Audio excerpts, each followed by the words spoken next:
Official Tim Tech Nation, we're back with another brand new video, y'all. Hope you guys enjoyed today's video as much as I do. Anyways, let's dive in right into the video for today.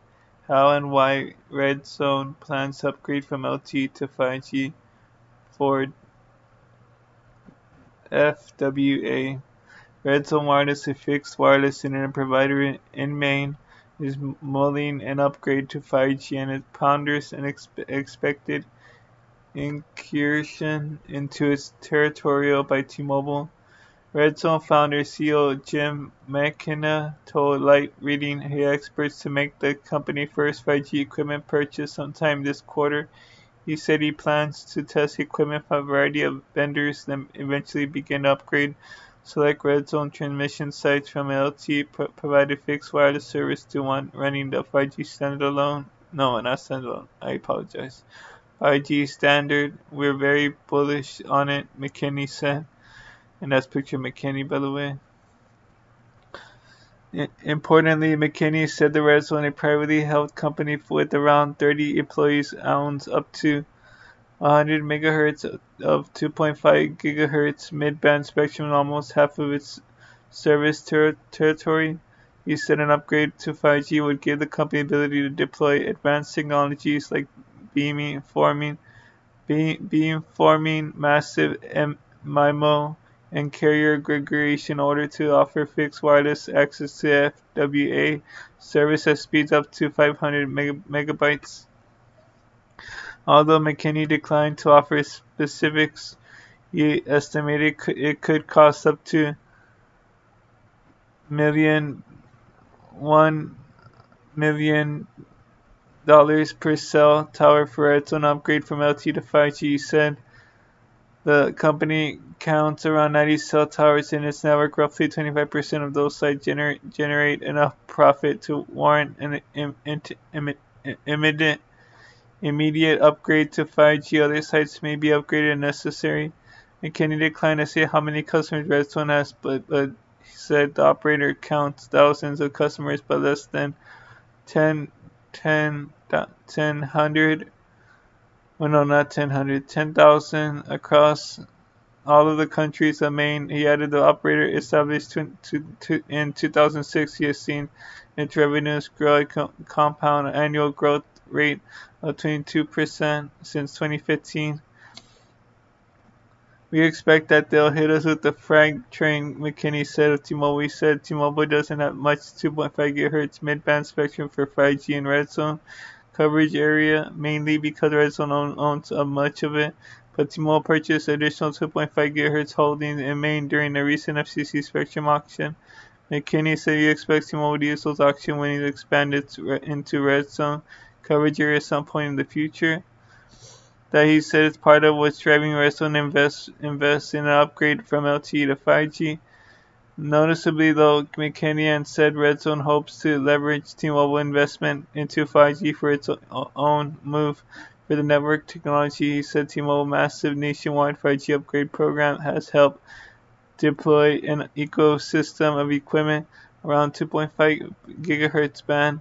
He said Redzone hopes to tap into an ecosystem for its own 5G upgrade.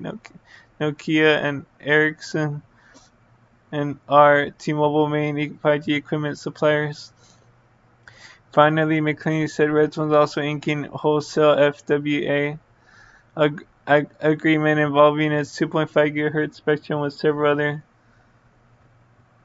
other unnamed wireless network operators. Specifically, he said Redzone has already executed a wholesale data agreement with one of the major U.S. carriers. Expected he signed a second carrier agreement before the end of the third quarter. He said the agreements enable Redzone to expand its FWA service area beyond the boundaries of its licensed 2.5 GHz spectrum.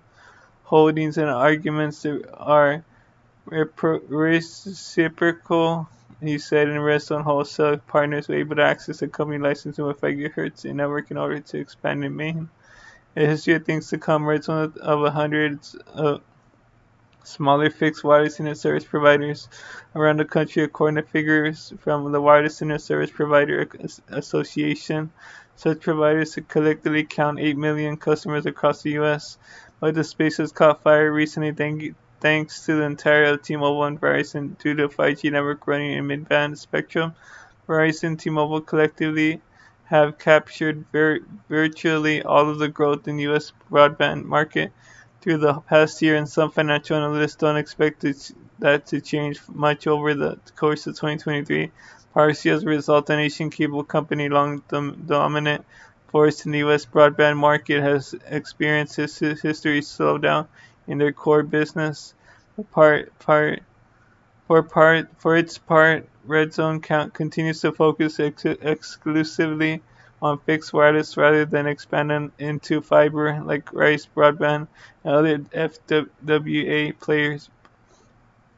The company operates have stretched across the spectrum band, including 5.8 GHz, 11 GHz, 24 GHz, and 60 GHz equipment from like its Tierland, Ubiquiti, Rox, Dragonwave, and Psych, and Nokia.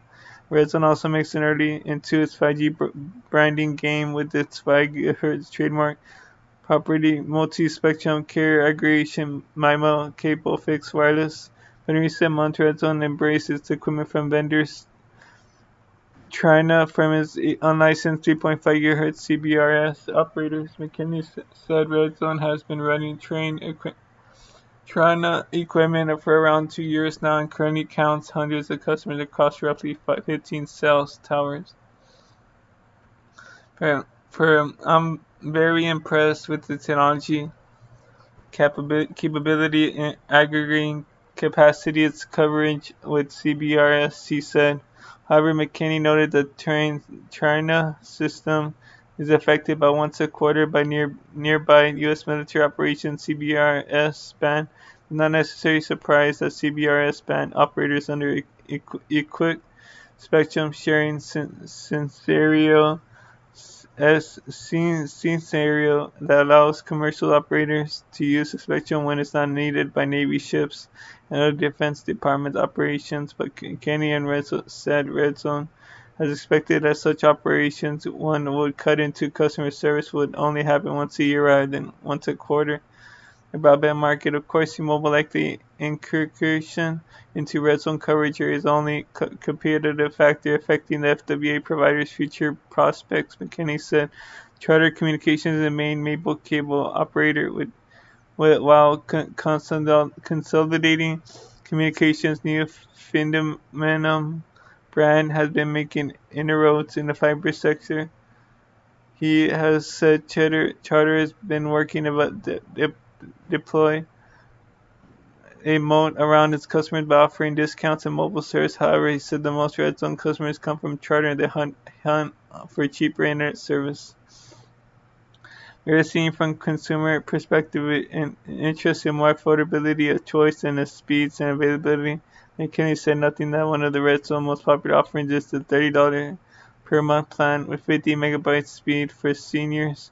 Regardless, Charter is a formidable competitor, he said.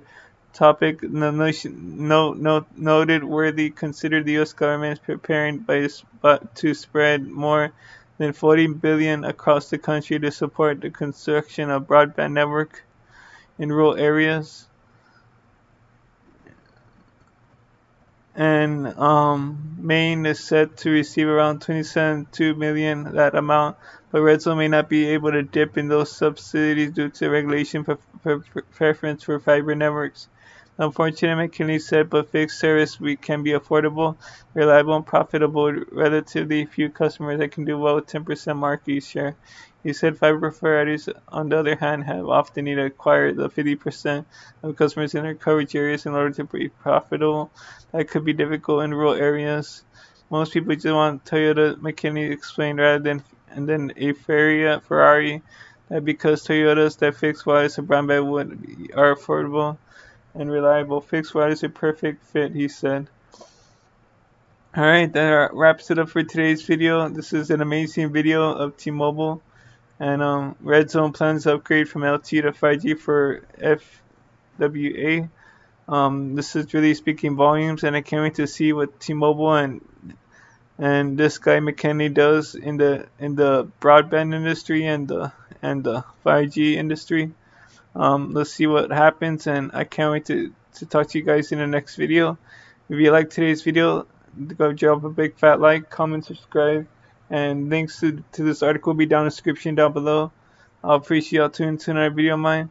Take care, love you guys. Talk to y'all next video, and take care, be safe. See you next time. Peace. I'm out. Deuces.